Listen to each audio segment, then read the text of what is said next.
शिवाय।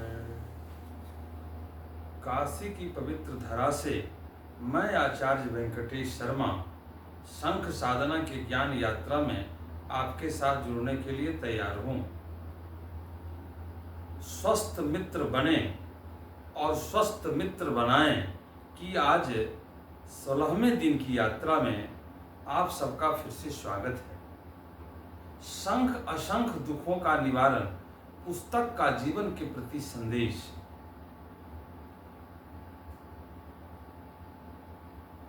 इसके पूर्व हमने जिन विषयों से आपको अवगत कराया 15 भाग में, उसके बाद हम लोग 16वें भाग में आपके साथ रूबरू हो रहे हैं। तो इसके पूर्व की कड़ी में हमने आपको शंख साधना से कुंडलिनी जागरण के बारे में बताया। उसके बाद हम लोगों का आगे का विषय अपने शरीर के बनावट को पहचाने, प्राण शक्ति को पहचाने, प्राण चिकित्सा का इतिहास, स्वर से श्वास का संबंध जैसे महत्वपूर्ण बिंदुओं पर प्रकाश डाला। इन्हीं विषयों को अब मैं आगे बढ़ाता हूँ। आज का जो विषय है वो स्वर से, यानी कि स्वर साधना से दीर्घ जीवन। हमारा जो स्वर है उसकी साधना करने मात्र से मेरा जीवन दीर्घ कैसे हो सकता है, यानी दीर्घायु कैसे हो सकता है। तो स्वर साधना से दीर्घ जीवन जैसे महत्वपूर्ण विषयों पर हम आज प्रकाश डालना प्रारंभ कर रहे हैं।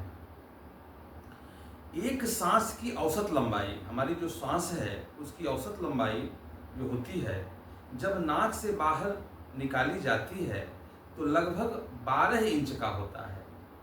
एक अनुमान है कि जब हम सांस छोड़ते हैं तो हमारी सांस की जो लंबाई होती है वो 12 इंच के अनुपात में होती है।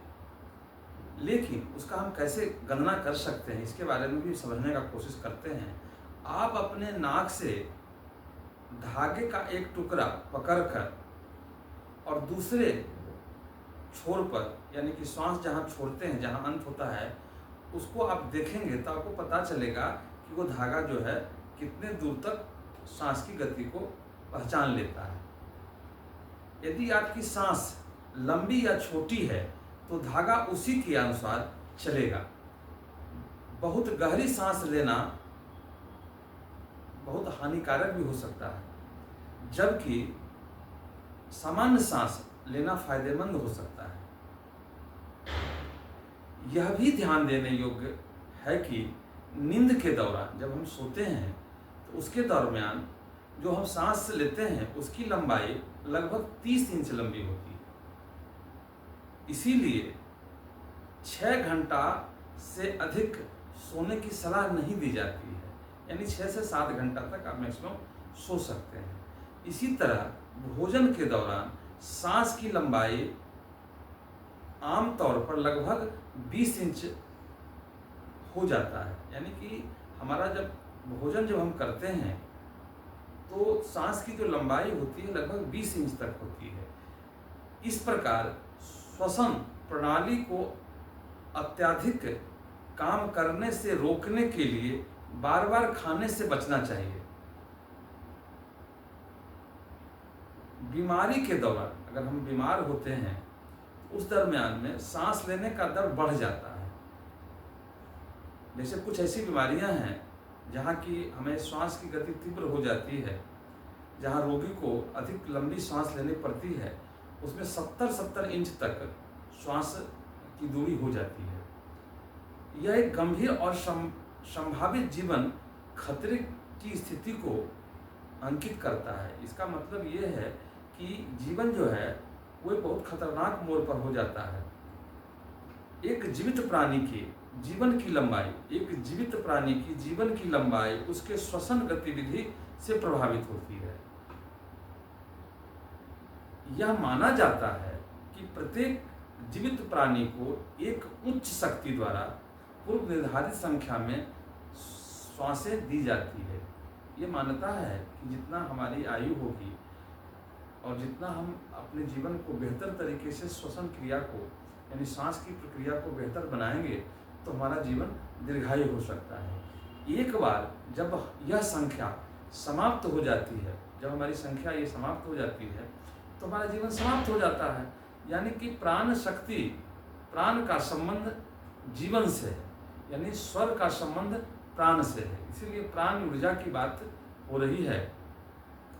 और श्वास का संबंध जो है अपने जीवन के उस चक्र से है जहाँ से हम अपने आप को स्वस्थ और दीर्घायु बना सकते हैं। यह निर्धारित संख्या प्राणी अपनी बुद्धि के स्तर पर, अगर ये संख्या को आप बढ़ाना चाहते हैं तो आप अपने बुद्धि के स्तर पर इसको आप अपने अनुसार खर्च कर सकते हैं।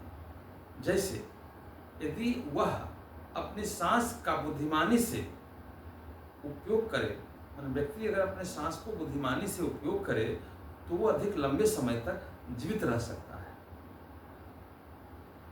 दूसरे ओर यदि वह उन्हें बर्बाद करते हैं तो उनका जीवन काल कम हो जाता है। यानी कि हम सांस को अगर ज़्यादा खर्च करेंगे तो स्वाभाविक है कोई भी धन को अगर हम खर्च करेंगे तो धन समाप्त हो जाएगा।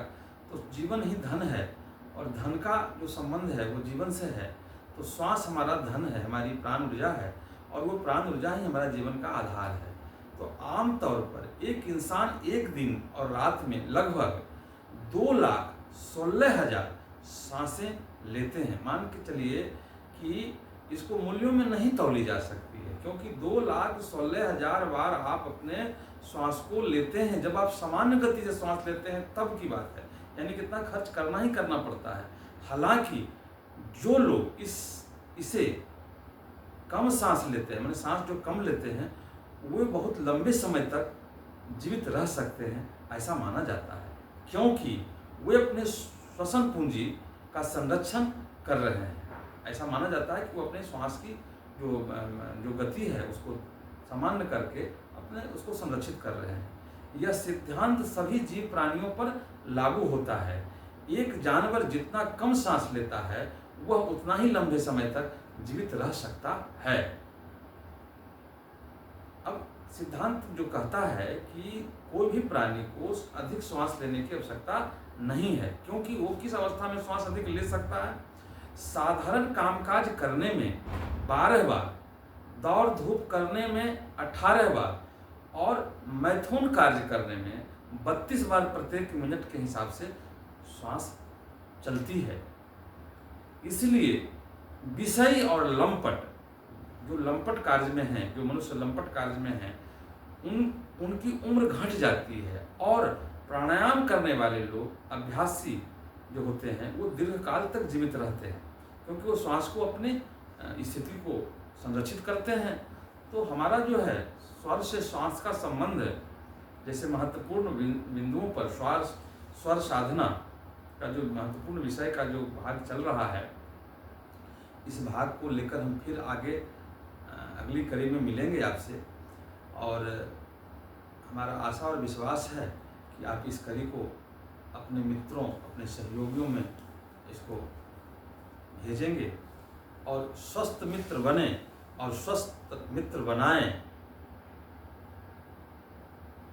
संघ साधना की इस कड़ी को आशा और विश्वास के साथ आगे बढ़ाएं।